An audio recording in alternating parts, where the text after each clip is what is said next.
Firstly, we would like to thank IEEE ACIT and Departments of Science and Technology Interdiscipline Cyber Physical System, DSTA ICPS, Government of India.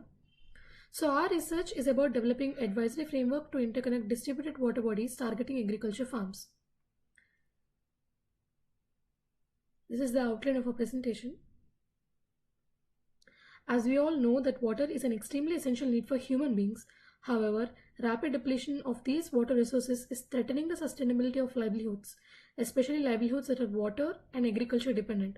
This mismanagement of resources is leading to water scarcity and is now one of the leading challenges for sustainable development.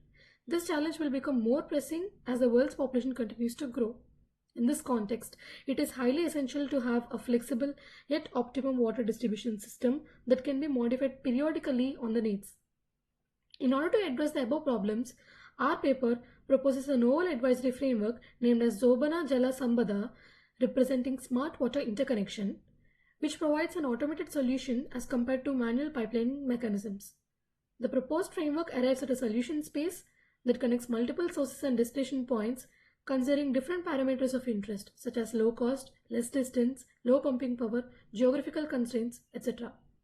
It involves image processing based data abstraction techniques. Every year, water levels are being pulled down 1 to 3 meters. The reason being the extraction of water from ground is exceeding the recharge by a factor of 2 or more. Therefore, efficient utilization of these distributed water resources is necessary. And a possible solution is to design a real-time framework that uses topological databases, sensors, actuators, connectivity, satellite image processing in a standard IoT protocol. How will the research be helpful? With increasing global urbanization and population growth, there is a significant variation in the water table, and it requires an efficient water distribution system. Hence, we need to frame them into a network of water bodies in order to ensure optimum water utilization. As part of a literature survey, few references have been cited at the end of our presentation. There have been several efforts in the past to address the problem of effectively connecting 2 points of source and destination, which could also be the water bodies. Based on the approach followed by reference 1, which is development of layered algorithm for pipeline considering topographic features, a grid or a matrix-based approach is considered and path is calculated. However, path is calculated considering only the topographical constraints. Similar techniques are followed in reference 2, which is efficient path planning method based on genetic algorithm combining path network, where configuration phase is divided into multi-scale grids, and once the start and goal locations are given, feasible paths are found using a path planning method based on genetic algorithm. However, there is no guarantee of finding the global minima or maxima. Another method proposed in reference 3, which is an image-based path planning and motion planning for autonomous robot. It involves path planning based on image processing techniques, where the image is captured from a camera and converted into a grayscale image. However, only a binary decision is taken regarding obstacle detection. In approach followed by reference 4, which is a novel path planning method based on path network, a digital terrain elevation map is used, over which the path planning result is shown. However, the disadvantage is the linear features are not well represented and it doesn't confirm the variability of the terrain.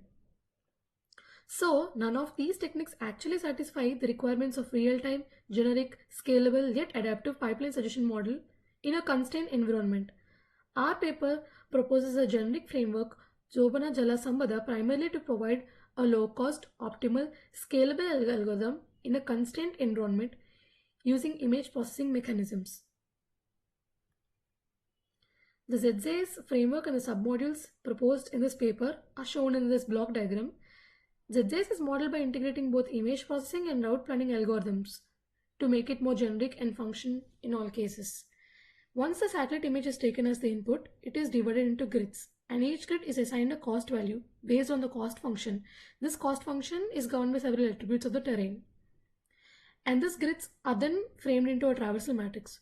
So once the start and destination points are given as the input to the pipelining algorithm, using any of the shortest path algorithms, we are using Dijkstra's here, is applied on this traversal matrix, and it results in a path, an optimal path which avoids obstacles, and is displayed on the satellite image. Here comes the first submodule, which is partition of the satellite image into grids. The satellite imagery of the target village is examined and a competent image is selected, and the image is then divided into grids. Here a trade-off is essential between performance and computational cost, because smaller is the grid size, larger is the performance, also larger is the computational load. Usually smaller grid size is preferred to ensure that even the smallest obstacle is detected, while also ensuring that the computational cost does not increase significantly. The second submodule is assigning cost value to each grid. The satellite image that we consider usually includes buildings, houses, water bodies, roads, and other obstacles.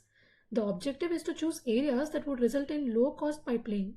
The important point to be noted here is that even if two grids depict plain lands, the ZJ's technique distinguishes them based on the terrain, which is determined by color codes of the RGB channel. The color gradients of the RGB channel can be clearly observed that could distinguish between several categories of obstacles, thereby allocating different ranges of cost values to these grids. The third submodule is construction of a graph. Firstly, we need to construct a matrix of cells corresponding to these grids on the image. And then cell padding is to be done on all the forces of a matrix with the highest possible value. This basically ensures uniformity in the graph, where a typical node of interest will have exactly 8 neighbors. So now we construct graph from the above matrix.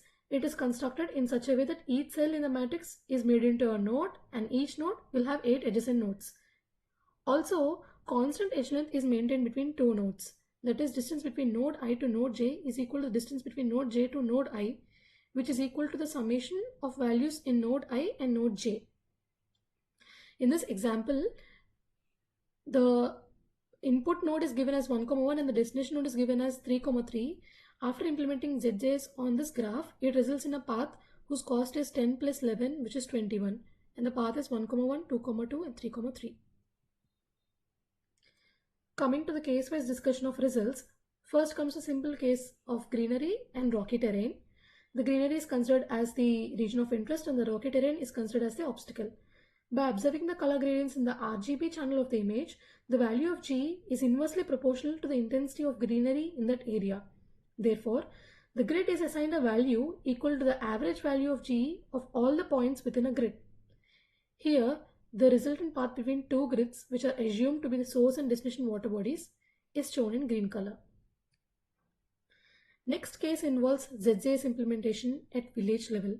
As we can see, the input image shows a rural area comprising combination of fields, plain land, soil, etc. Here, the green fields of the plain land is treated as the region of interest for laying the pipeline, whereas the area of buildings are considered as the obstacle region.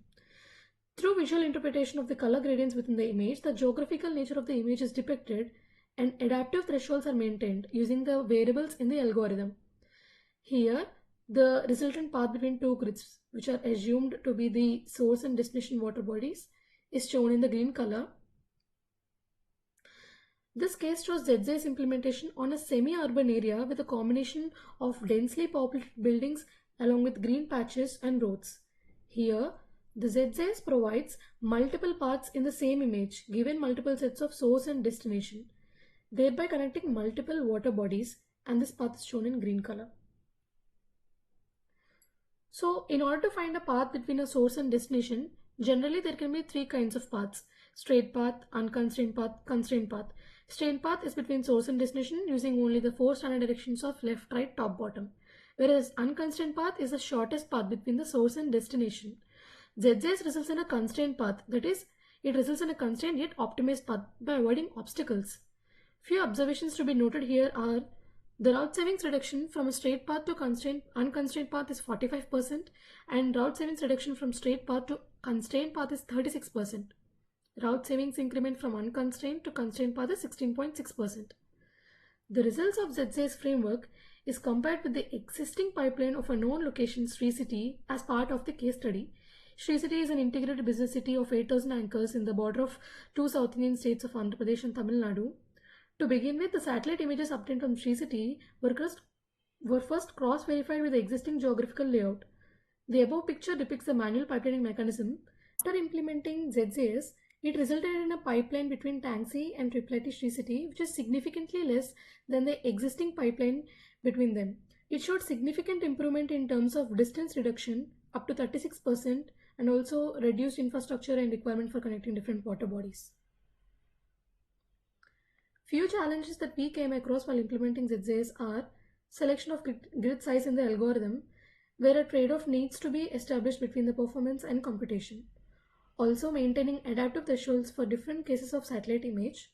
Also unavailability of proper satellite imagery in the public domain has also been a challenge. There are several enhancements that could be generated from this work. In this regard, the next step would be revise the model considering more technical and non-technical factors. Technical factors like considering unavailability of sufficient water in the source water body.